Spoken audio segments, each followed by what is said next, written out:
অনেকেই কোরবানির পশু নিজে জবাই করতে পারে না, অন্য কাউকে দিয়ে জবাই করে নিতে হয়। হয়তোবা এলাকার ইমাম সাহেব অথবা মুয়াজ্জিন সাহেব বা অন্য কেউ যে জবাই করতে পারে এমন ব্যক্তিকে দিয়ে আমরা কোরবানির পশু জবাই করিয়ে নিই। এমন অবস্থায় এই জবাইকারীকে পারিশ্রমিক দিতে হবে কিনা? মাসালা হচ্ছে যে কোরবানির পশুকে যে জবাই করে তাকে পারিশ্রমিক দেওয়া এবং নেওয়া উভয়টাই জায়েজ এবং বৈধ।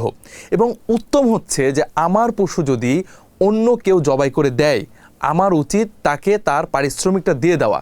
কারণ আমি একটি কোরবানির পশু এতগুলো টাকা খরচ করে আমি এটি ক্রয় করেছি এবং এটি কুরবানি দেওয়ার উপযুক্ত হিসেবে বিবেচিত হয়েছে, কুরবানি করছি।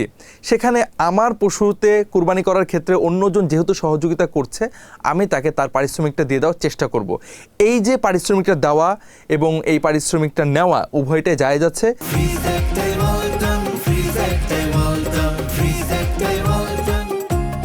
কুরবানি দাতার পক্ষ থেকে পারিশ্রমিকটা দিয়ে দেওয়াই উত্তম। এক্ষেত্রে কুরবানি পশুর গোস্ত, চামড়া, চর্বি, হাড্ডি বা অন্য কোনো কিছু পারিশ্রমিক হিসেবে দেওয়া জায়েজ হবে না। অনেক ক্ষেত্রে দেখা যায় যে যে কুরবানির পশুটা জবাই করে দিচ্ছে তাকে বলা হলো যে আপনি চামড়াটা নিয়ে নিন। তো চামড়াটা যদি আপনি এমনি তাকে দান করেন বা এমনি দেন সেটা ভিন্ন কথা, কিন্তু তাকে যদি আপনি পারিশ্রমিক হিসেবে এই চামড়াটা দিতে চান, এই চামড়াটা দেওয়া এভাবে জায়েজ হবে না।